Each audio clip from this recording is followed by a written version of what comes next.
Hello everyone, welcome to my channel. So today's recipe is mango milkshake, that is hashtag day 4 for the mango challenge recipe. So you can see here I'm cutting the mango into pieces, or I'm just removing it, taking off in the jar.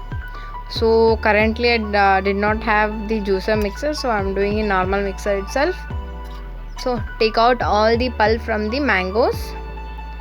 I'm using only one mango, just I'm making only one glass of milkshake. That's enough. Okay, fine. So for one glass, I have to give one fruit mango, that is fully ripened fruit mango. So don't forget to like, share and subscribe to my channel. So you can see I'm taking around 3.5 tablespoon of sugar, then around 1 cup of milk. Add elaichi, grind it well, and your mango milkshake is ready. Have a taste and do comment how it was. Thank you. Do like, share.